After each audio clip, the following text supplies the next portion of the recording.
vortex. I know I just put up 3 videos on YouTube, but I did my 9th step last night, and I kind of want to talk about that because I brought my non-alcoholic Guinness and my beer mug. This is actually a shake glass, but it's gonna be my beer mug. And I could not stop crying when I was writing this stuff. And I've just been feeling like shit all day, which makes sense because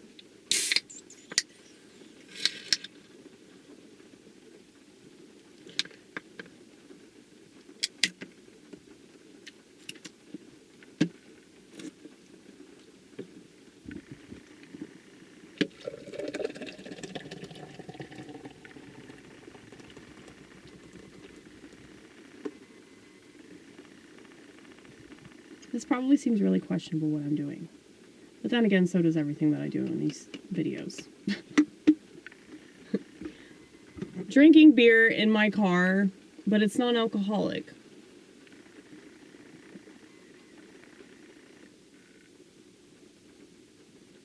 Best part's not fun.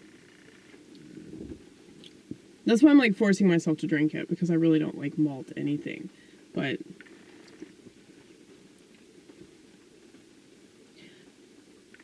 I was thinking about this stuff tonight, and I just completely broke down and just wept. And I think I told you that I was going to do that last night.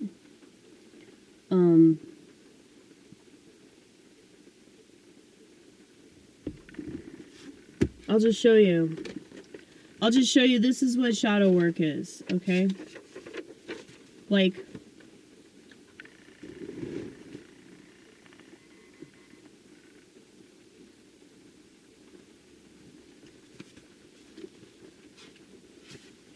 so this is step 1. This is still step 1. This is step 2. Actually,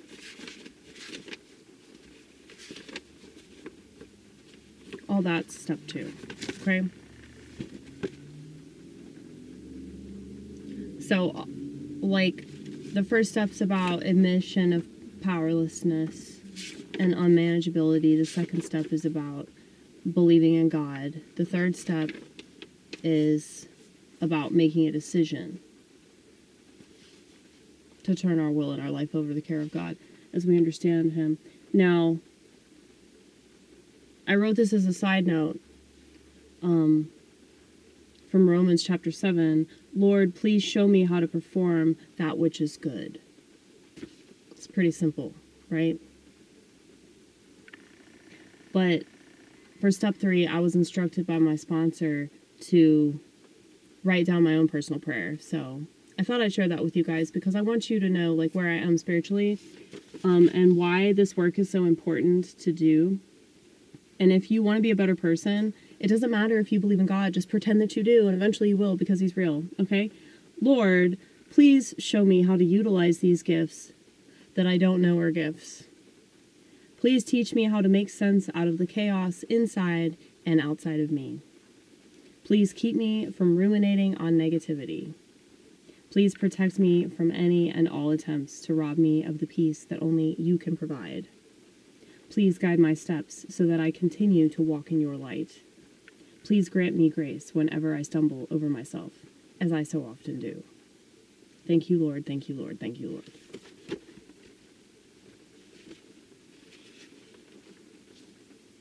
So I'd never been asked by any other sponsor to like write personal prayers, but yeah, I think that that's really important because like we're told to pray. We're told like, hey, say this, say that, and if it doesn't feel right, Just come up with your own shit. God's inside of you. Like, there's no way that he can get offended. Okay? Now, this is my step 4.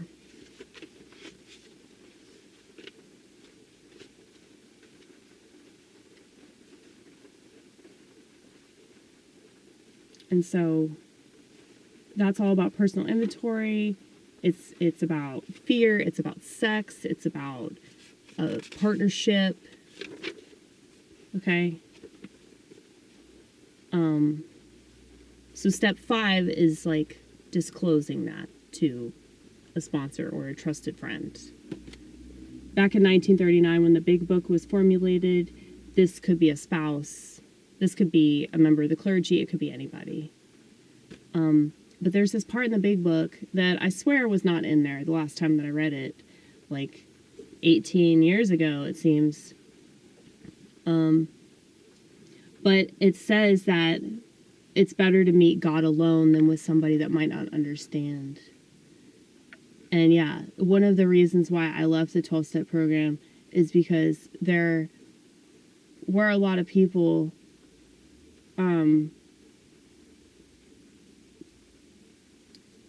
that sponsored me. Well, not a lot of people, but like I can count on one hand. And that's enough bad experiences with women in a spiritual program to make the assessment that women aren't good, you know? Because, you know, I already had that opinion anyway. But, yeah. That really burned me, too, because, like, they were women that I looked up to. Because, you know, I don't have a good relationship with my mom. And so it's like I kind of looked at them like they were like an older sister or a younger mom or whatever. And they all had issues with me.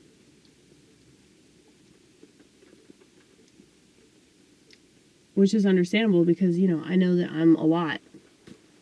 And obviously I do this channel because, like, yeah, this is too much for a therapist. Okay, it's too much. And, you know, my therapist kicked me out. And I owed him money, and he told me I could keep it. Okay, so that lets you know.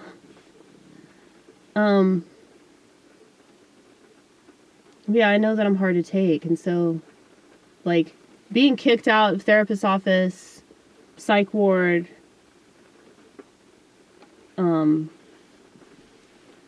it's like if you're a self-aware mental ill, they really, really don't want you. And there's no place for you. There's no place for you. And I just feel so alone.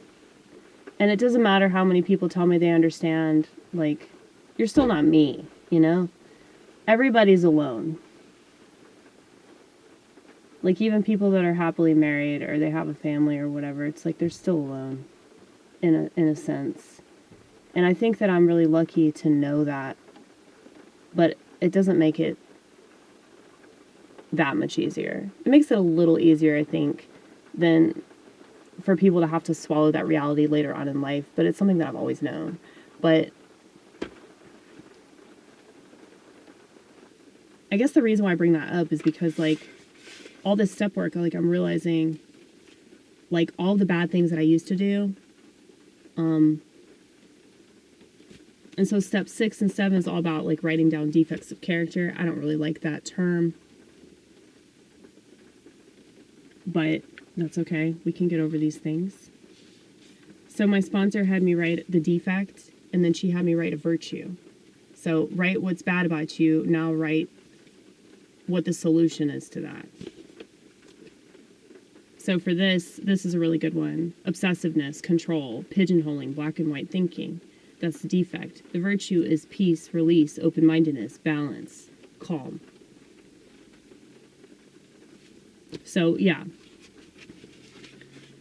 I'm just realizing, yeah, that all of these things are because I don't fit in with people, and it's like I warmed up to my bottle of booze and my bag of pot and my carton of cigarettes that I got through writing a bad check. Okay? I mean, I'll get to that.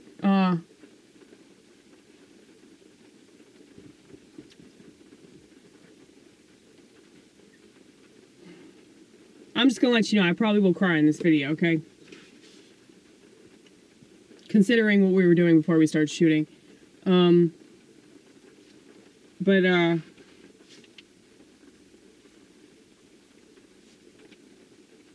Anyway. Yeah, I'm realizing that the ism of alcoholism, or the addiction, the compulsion, is because of that epic sadness. You know, the human condition that cannot be cured by anything. Booze just kind of puts you in this little boat where you can, like, temporarily swim away from it. You know? That's all it does. And realizing that, like, yeah, that's the real reason why I abuse drugs and alcohol. That's the real reason why I smoke so many cigarettes. That's the real reason why I stole so much shit. Like I said, we'll get to that. Okay? Holy shit. I stole a ridiculous amount. And yeah, just seeing that on paper and just remembering that, yeah, that's the kind of person I used to be. It's like, I was such a bad person. I chose to be a bad person. And it's because of this feeling of separation. But I feel like, you know, comedy and art is the only way that I can, you know, do anything useful for this world. It's not going to be through me attempting a relationship. Fuck that shit. Like, that makes me sick to my stomach. Like, there's a reason why it's always revolted me. And so, anyway,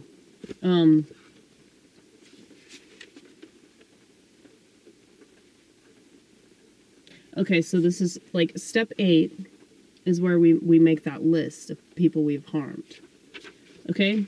This is my step 9, okay?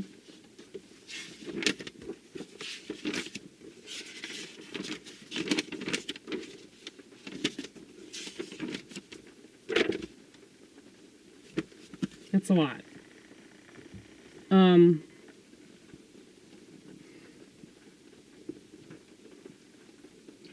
But yeah, I wrote down all these people that I negatively impacted through, you know, drinking and stealing. It's mainly stealing shit. So I do believe that alcohol and drugs will, like, awaken certain parts of yourself that aren't good, you know? And while, you know, we could take magic mushrooms, aka psilocybin, I don't know why I said it like that, LSD, small doses of marijuana back when the THC wasn't outrageously high,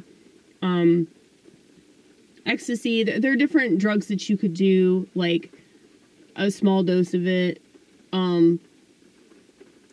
Like, you could just do a drug one time and, like, just figure out a lot of stuff about yourself and be, like, open to new concepts about life, or you could just realize things that you wouldn't have realized before you were in that altered state, you know? So I think that drugs can be used for good, but most of the time they're not, because people just use them habitually. And I know that I was definitely one of those people.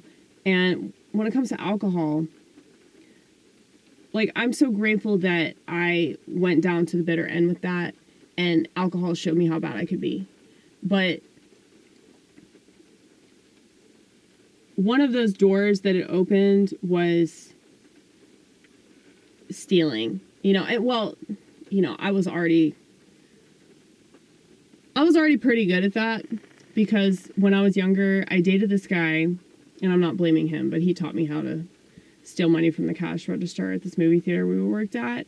And, you know, I was on a medication at the time, and it definitely made compulsions, like, way more fun. And I don't think it's just SSRIs. I think it's a lot of different types of pills, because I've talked to various pill heads that tell me that they had a severe, like, compulsive shoplifting problem. And it was just ridiculous stuff that they were stealing.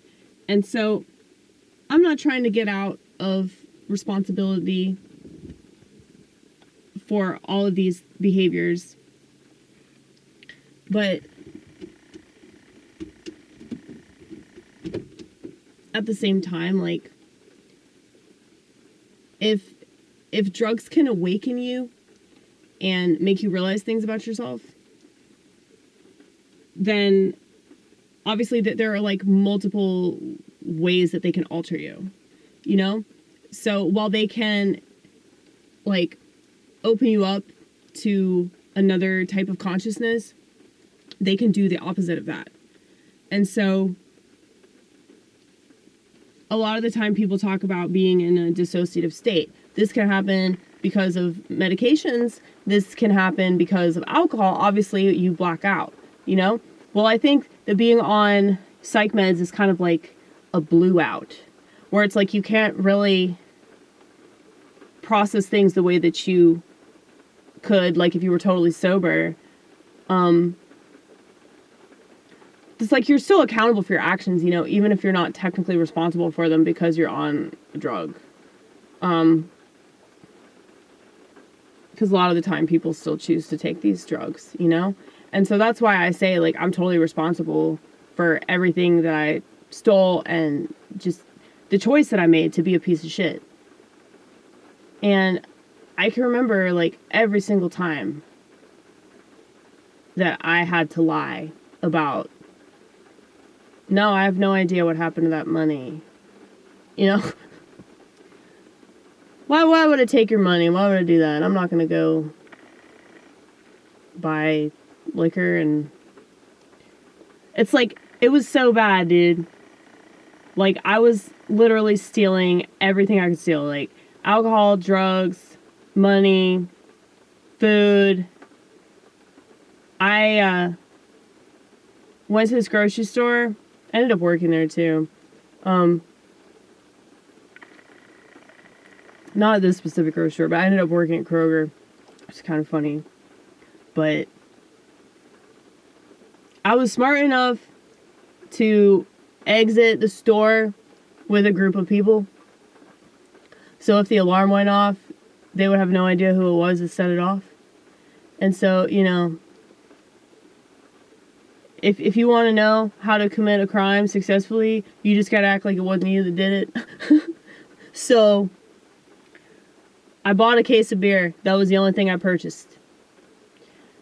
But I was stupid, I was sloppy, I was careless, and I'd stolen some batteries. I think the batteries would set it off.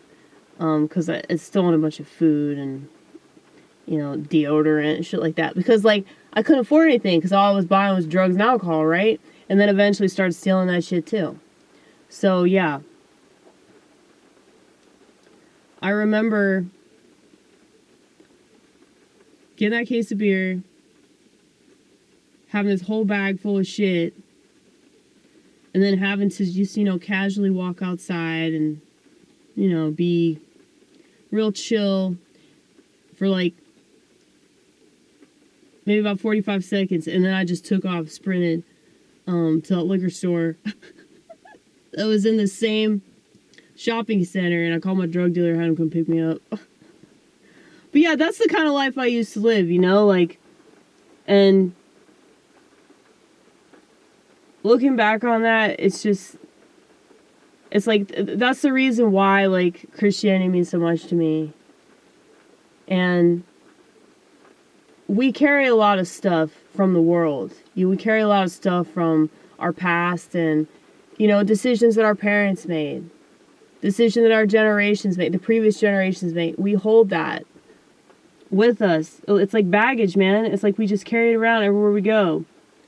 And so that's why Jesus is so important. And I wish that people could understand that it's like, it's not about control.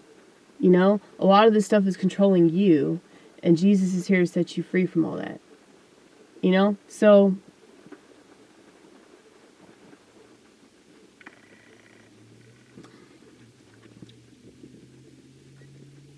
my non-alcoholic Guinness.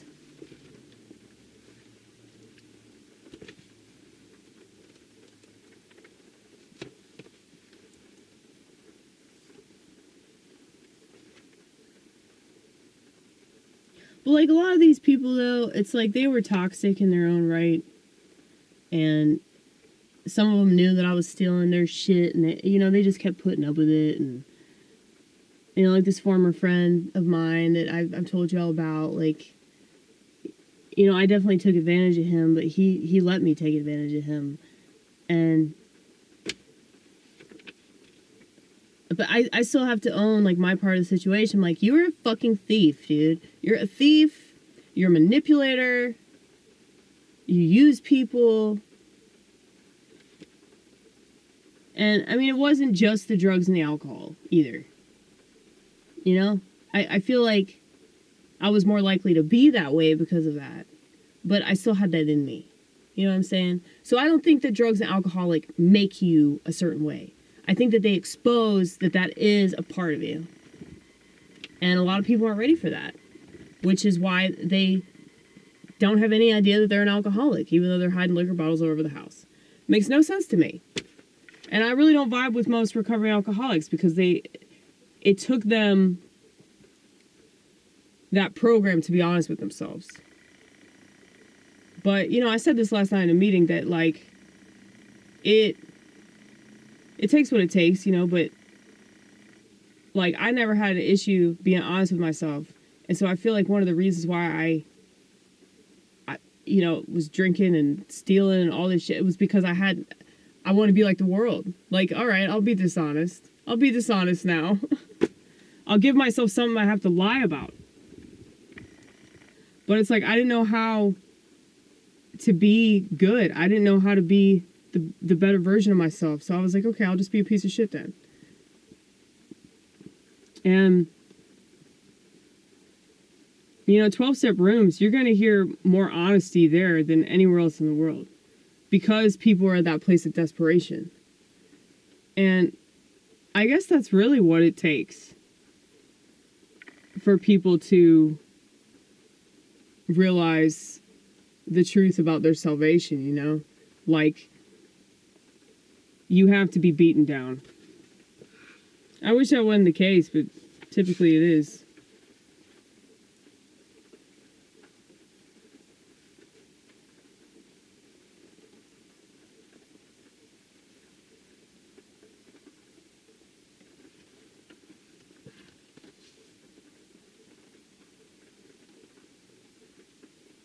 Okay, I'll just read this one part.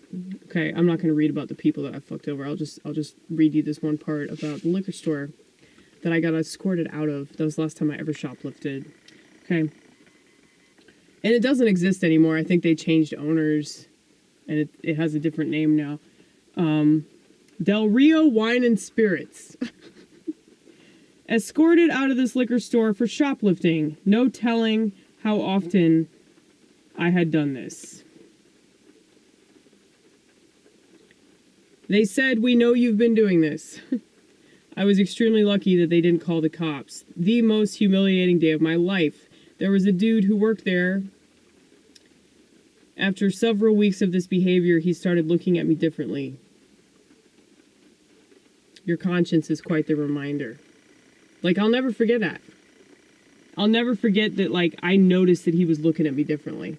Like, when I first met him, like, the first couple weeks that I was going there, and then they couldn't catch me doing it, and finally they did. But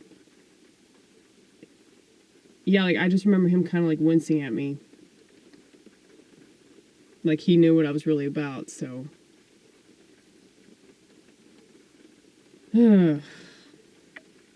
Because I would repeatedly purchase a traveler bottle of liquor and then lift an expensive bottle, typically a fifth of whatever liquor I could steal, and I can recount grabbing an $80 bottle of Jaeger and then barely remember drinking it.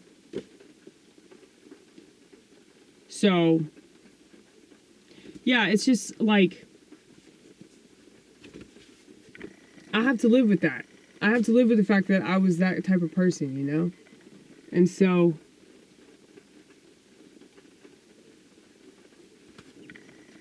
remember me, O Lord, in thy kingdom.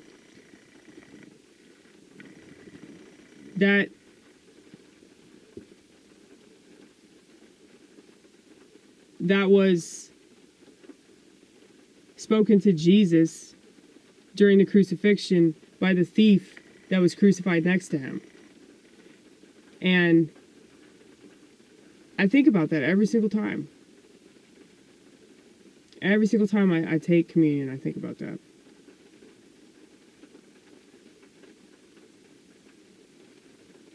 Like, I'm not going to consider myself to be, like, you know, one of the devil's minions or whatever the fuck, but I definitely worked for him for a little while. Because I chased that part of me, that demonic part of me. I chased it. And I got lucky because, you know, I didn't have to experience any legal consequences. But I feel like God knows that I don't need that. You know, like, the chastisement is enough, you know? Like, because I'll remember that shit for the rest of my life. Just that feeling of shame and, like, just being caught in the act. Like that. It was like Judgment Day. It really was, dude.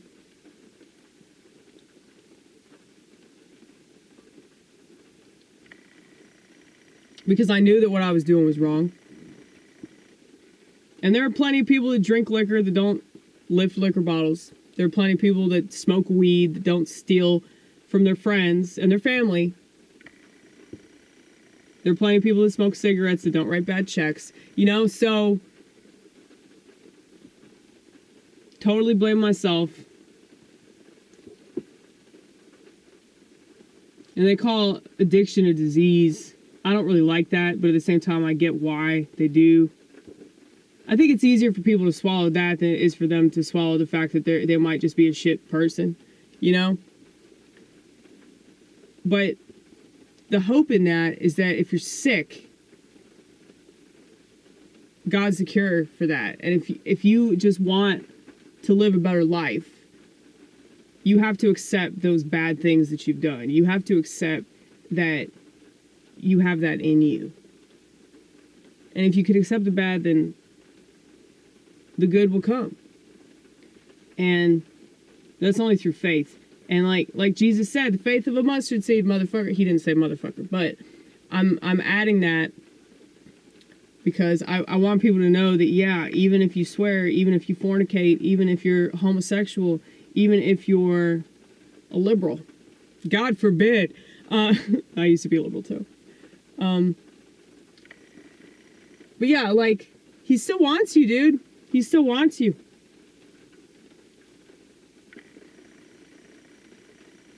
And, you know, keep in mind, like, I was clean and sober for like 3 years before I relapsed and did all that shit, you know? And I joked at the time that, yeah, I'm just adding to my list of amends.